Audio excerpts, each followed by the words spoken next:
दोस्त तुझे ना तेरी धोखेबाज गर्लफ्रेंड की कसम इस बार ना एसएससी एमटीएस में पक्का सिलेक्शन लेकर के रखना है और उसे भी दिखा देना है। आज देख मुझे भी, क्या हम इतने बुरे थे जो तूने मुझे छोड़ दी। दोस्त आज जो हम लोग जीके और जीएस का जो 22 जुलाई 2022 में फर्स्ट शिफ्ट में जो पेपर हुआ था उसमें जो 25 क्वेश्चन जीके और जीएस का पूछा गया था वो क्वेश्चन सारे क्वेश्चन हम लोग इस वीडियो में आज देखने वाले हैं। और आपको क्या करना है, 25 क्वेश्चन में से आप 25 क्वेश्चन में से कितने का आंसर दे पाते हैं वो आपको देखना है, ठीक है। उसके बाद तो हम उसका हरे सारे क्वेश्चन का तो आंसर आपको इस वीडियो में मिलेगा ही मिलेगा। सो दोस्त ये कंफर्म कर लेना है कि मैं 25 क्वेश्चन में से इतने प्रश्नों का उत्तर मैं दे रहा हूं और उसके अनुसार आपको तैयारी लगा देना है। पूरा जोश और जुनून के साथ तैयारी लगाना है, तैयारी करना है। और इस बार देख मेरी जान नौकरी भी हो गया, अब भी मिल जाएगी। दोस्त हमारे पास जो प्रश्न है देखिए 51 नंबर प्रश्न है। पहला जो प्रश्न इसके पहले था वो क्या मैथ और रीजनिंग का था। तो 51 नंबर से 51 से लेकर के 75 तक, या 51 से लेकर के 75 तक जो प्रश्न है ये जीके और जीएस का है, ठीक है। आप क्या कर सकते हैं, आप कर सकते हैं जैसे क्या है 51 नंबर, 51 जैसे आप लिख सकते हैं पेज और पेन ले लीजिए। 51 नंबर का आप जैसे मैंने ये क्वेश्चन बोला तो ये इस क्वेश्चन का आंसर क्या होगा, आपको क्या करना है कि जैसे मान लीजिए आपका आंसर यहाँ पे बी आया तो आपको यहाँ पे बी लिखना होगा। और उसके बाद जस्ट जैसे मैंने आंसर बताया उसके बाद आपका अगर आपका बी गलत है तो यहाँ पे गलत कर देना है, तो ये आपका निगेटिव में ही भी चला जाएगा, ठीक है। जिस तरह आप काउंट करते हैं फाइनल परीक्षा में उसी तरह आपको यहाँ पे भी काउंट करना होगा। और रियली में लास्ट में आपको ये पता करना होगा कि मेरा नंबर आ कितना रहा है। सो दोस्त चलिए चलते हैं, अब प्रश्न को देखते हैं हम लोग।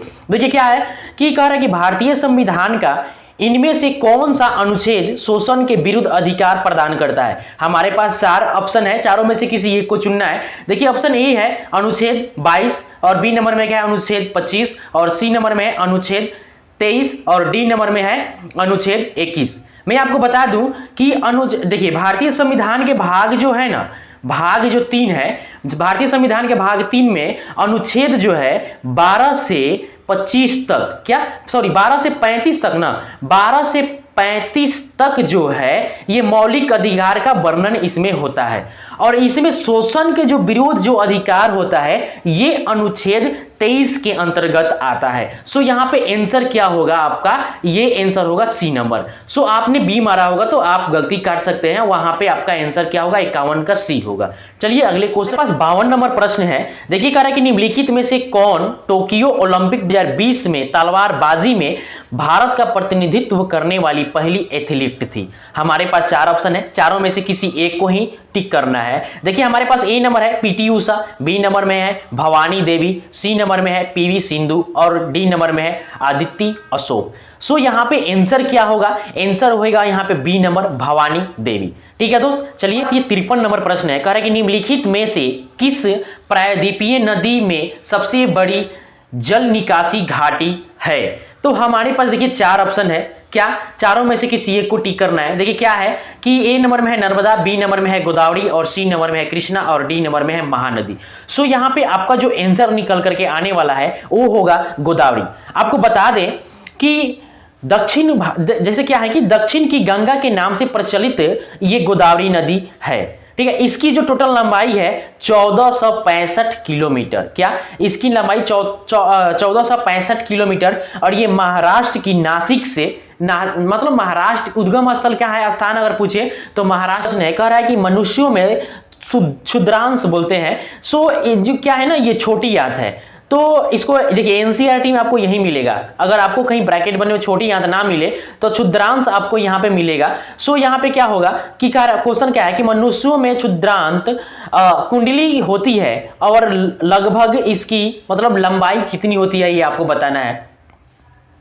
तो जो छोटी आंत की लंबाई होती है सो वो होती है 7 से 7.5 मीटर में होती है, ठीक है। 7 से 7.5 मीटर होती है छोटी आंत की लंबाई, ठीक है। मगर इस नाम को भी आपको ध्यान में रखना होगा, ठीक। चलिए चलते पास ये 55 नंबर प्रश्न है। कह रहा है कि तंजौर बाला सरस्वती किस शास्त्रीय नृत्य के लिए जानी जाती है। क्या तंजौर बाला सरस्वती किस शास्त्रीय नृत्य के लिए जानी जाती है। हमारे पास 4 ऑप्शन है, चारों में से किसी एक को टिक करना है। देखिए यहाँ पे ए नंबर में क्या है भरतनाट्यम, बी नंबर में है ओडिसी, सी नंबर में है बिहू और डी नंबर में है मणिपुरी। सो यहाँ पे आपका जो आंसर निकल करके आने वाला है वो है आपका ए नंबर भरतनाट्यम, ठीक है, चलिए अब चलते हैं अगले क्वेश्चन की तरफ। क्वेश्चन नंबर 56 है, करें कि बौद्ध वास्तुकला में चैत का अर्थ निम्नलिखित में से क्या है? क्या बौद्ध वास्तुकला में चैत का अर्थ निम्नलिखित में से क्या है? ए नंबर में है बुद्ध अवशेष, बी नंबर में है प्रार्थना कक्ष, सी नंबर में निवास स्थान और डी नंबर में मठ है। 56 नंबर का आंसर जो निकल करके आने वाला है प्रार्थना कक्ष, उसको बोलते हैं बौद्ध वास्तुकला में चैत का जो अर्थ होता है वो उसे प्रार्थना कक्ष ही बोलते हैं। 57 नंबर प्रश्न है, करें कि भारत के इनमें से किस राज्य ने जिला निवेश संवर्धन एजेंसी अर्थात DIPA स्थापित की है? ठीक है, 4 ऑप्शन है, चारों में से किसी एक को ही टिक करना है। हालांकि जो इसका आंसर होने वाला है, पहले ऑप्शन देख लीजिए। ए नंबर में पश्चिम बंगाल, बी नंबर में हरियाणा, सी नंबर में उड़ीसा और डी नंबर में कर्नाटक है। इसका जो आंसर होगा 57 नंबर का होगा सी नंबर उड़ीसा। ठीक है, आप क्या आंसर दिए हैं ये आपके अपने जो नोट कर रहे हैं उसमें आपको पता चला होगा। सो अब चलिए अगले प्रश्न की तरफ। देखिए दोस्त, हमारे पास ये 58 नंबर प्रश्न है, करें कि इनमें से कौन सी नदी राजस्थान में सबसे बड़ा नदी तंत्र निर्मित करती है? क्या 4 ऑप्शन में से इसमें से कौन सी जो नदी है राजस्थान में सबसे बड़ा नदी तंत्र निर्मित करती है वो हमें बताना है। ए नंबर में नर्मदा है, बी नंबर में लूनी है और सी नंबर में ताप्ती और डी नंबर में कृष्णा। सो दोस्त, यहां पे जो 58 नंबर का आपका आंसर होगा वो होगा आपका बी नंबर लूनी नदी है। ठीक है, अब चलिए अगले प्रश्न। हमारे पास ये 60 नंबर प्रश्न है, कह रहा है कि पुर्तगाली खोजकर्ता वास्को डी गामा ने भारत कब आया था? क्या पुर्तगाली खोजकर्ता वास्को डी गामा जिन्हें भारत की खोज करता इनको माना जाता है, ये भारत कब आए थे? तो दोस्त मैं आपको बता दूं कि 4 ऑप्शन है, चारों में से किसी एक को ही टिक करना है। गलत ऑप्शन न लगाइए क्योंकि वो निगेटिव में लेकर चला जाएगा। इसका जो आंसर होगा 1498 ईस्वी में वास्को डी गामा ने सर्वप्रथम भारत आया था और उन्होंने भारत का ही खोज किया था। ठीक है, 60 का क्या हो गया? D number, sorry C number ना, हाँ सी नंबर होगा 1498 ईस्वी। मेरे पास ये 61 नंबर प्रश्न है, करें कबड्डी लीग सीजन 8 में फाइनल में दिल्ली दबंग केसी ने किस टीम को हराया था?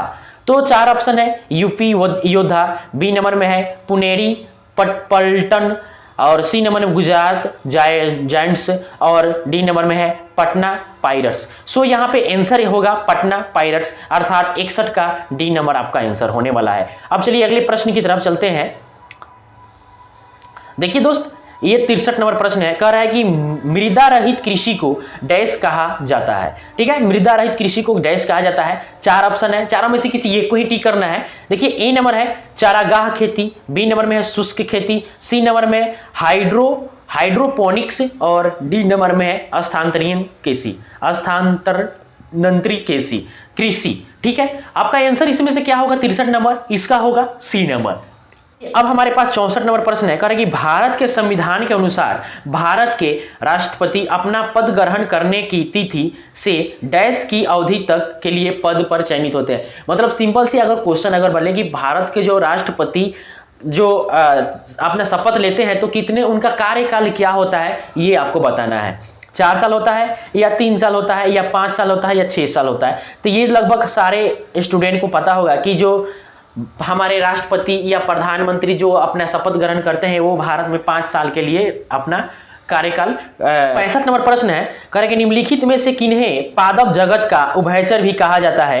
क्या निम्नलिखित में से किसे पादप जगत का उभयचर भी कहा जाता है? 4 ऑप्शन है, चारों में से किसी योग को आंसर देना है। देखिए क्या है कि थैलोफाइटस है, बी नंबर में ब्रायोफाइटस है, सी नंबर में एंजियोस्पर्म है और डी नंबर में टेरिडोफाइटस है। हालांकि जो 65 नंबर का आंसर होगा, इसका जो आंसर होगा बी नंबर बायोफाइटस। ठीक है, प्रश्न है क्या कह रहा है कि निम्नलिखित में से किसको पादप की पदार्थ की पांचवी अवस्था माना जाता है? क्या निम्नलिखित में से किसको पदार्थ की पांचवी अवस्था माना जाता है? देखिए, पदार्थ की जो अवस्था होते हैं मूल रूप से 3 होते हैं, ठोस, द्रव और गैस। क्या ठोस, द्रव और गैस 3 होते हैं, मगर पदार्थ की पांचवी अवस्था तो हमें पता है कि पदार्थ की चौथी अवस्था होती है प्लाज्मा। और पदार्थ के 3 अवस्था में से ठोस, द्रव और गैस हो जाते हैं। बचा क्या है हमारा 5वां अवस्था? बोस-आइंस्टीन कांस्टेंट जो है पदार्थ की 5वीं अवस्था है। चौथी अवस्था पूछे तो प्लाज्मा है और जो मूल रूप से 3 होते हैं, ठोस, द्रव और गैस होते हैं। ठीक है, अब चलिए हमारे पास ये 67 नंबर प्रश्न है, कह रहा है कि ग्रामीण क्षेत्रों में एक प्रकार की बेरोजगारी जब लोगों को वर्ष के कुछ महीनों के दौरान नौकरी नहीं मिल पाती है तो डैश कहलाती है। ठीक है, ये हमारे पास 4 ऑप्शन है, चारों में से किसी एक को टिक करना है। ध्यान रहे निगेटिव नहीं लेना है। इसका जो आंसर होने वाला है 67 नंबर का, 67 नंबर का आंसर होगा कि मौसमी बेरोजगारी के नाम से उसे जाना जाता है। इसका डी नंबर आंसर होगा। देखिए दोस्त, हमारे पास 68 नंबर प्रश्न है, करेगी इनमें से किस चोल शासक ने तंजावुर में बृहदीश्वर मंदिर का निर्माण करवाया था? क्या इनमें से किस चोल शासक ने तंजावुर में बृहदीश्वर मंदिर का निर्माण करवाया था? हमारे पास 4 ऑप्शन है, चारों में से किसी एक को टिक करना है। देखिए ए नंबर में क्या है, राजेंद्र प्रथम, बी नंबर में राजा राज प्रथम, बी सी नंबर में विजालय और डी नंबर में राजेंद्र तृतीय। सो इसका जो आंसर होगा 68 नंबर का, इसका आंसर होगा बी नंबर, राजा राज प्रथम। ठीक है, अब हमारे पास जो प्रश्न है, कह रहा है कि निम्नलिखित में से कौन प्रसिद्ध सितार वादक है? निम्नलिखित में से कौन प्रसिद्ध सितार वादक है? 4 ऑप्शन है, ए नंबर में अनुष्का शंकर है, बी नंबर में किशन महाराज है, सी नंबर में उस्ताद रहमान खान है और डी नंबर में अली अहमद हुसैन है। सो यहाँ पे आंसर जो आपका बनने वाला है वो होगा क्या? अनुष्का शंकर होगा। ठीक है दोस्त, चलिए अब 71 नंबर प्रश्न है, कह रहा है कि वित्तीय सेवा का एक रूप जो गरीब और कम आय वाले परिवारों को छोटे ऋण और अन्य वित्तीय सेवाएं प्रदान कराता है, डैश कहलाता है। सो इस चारों ऑप्शन में से किसी योग को ही टिक करना है। इसका जो आंसर होने वाला है, इसका आंसर डी नंबर में है, डी होगा ऑप्शन, सूक्ष्म वित्त अर्थात बोले तो माइक्रो फाइनेंस बोलते हैं, इसका आंसर होगा। देखिए हमारे पास 72 नंबर प्रश्न है, कह रहा है कि 2011 की जनगणना के अनुसार भारत में कुल प्रजनन दर यानी अनुमानित के आधार पर देना है कितनी थी? सो यहाँ पे 4 ऑप्शन है, क्या ए नंबर में 5.1 से 5.9, बी नंबर में है 4.1 से 4.9, सी नंबर में 2.1 से 2.9 और डी नंबर में 3.1 से 3.9। सो इसका जो 72 नंबर है, इसका जो आंसर होगा सी नंबर 2.1 से 2.9 होगा। है करें कि निम्नलिखित में से किस व्यक्ति ने 2021 पैरा ओलंपिक स्पोर्ट्स अवार्ड 2021 में सर्वश्रेष्ठ महिला प्रदर्शन पुरस्कार जीता? सो इसका आंसर क्या होने वाला है आप बता सकते हैं। सो इसका आंसर जो होगा दोस्त, इसका आंसर होगा ए नंबर, अवनी लेखरा। ठीक है, अवनी लेखरा। सो अब चलते हैं अगले प्रश्न, 72 नंबर प्रश्न है, कह रहा है कि बुद्ध ने डैश में ज्ञान प्राप्त किया था? ये हमारे पास 4 ऑप्शन है, क्या ए नंबर में बोध गया होगा, या बी नंबर में कुशीनगर, या सी नंबर वाराणसी, या डी नंबर पाटलिपुत्रा। सो यहाँ पे इसका जो आंसर होगा वो होगा बोध गया में। बोध गया ने आपको बताना है ऑप्शन में कि जो तपस्या कर रहे थे भगवान बुद्ध वो किस वृक्ष के नीचे कर रहे थे। सो इसका आंसर कमेंट बॉक्स में देना होगा। प्रश्न है, देखिए कह रहा है कि मोहिनी अष्टम किस भारतीय राज्य की शास्त्रीय नृत्य शैली है? हमारे पास 4 ऑप्शन है, चारों में से एक को टिक करना है। हालांकि जो इसका आंसर होगा, रोज प्रैक्टिस सेट लगाने के लिए आप हमारे चैनल को सब्सक्राइब करके बेल आइकन दबा दीजिए ताकि जो भी वीडियो अपलोड हो उसका नोटिफिकेशन सब पहुंचे। मिलेंगे अगले वीडियो में, तब तक के लिए बहुत बहुत धन्यवाद।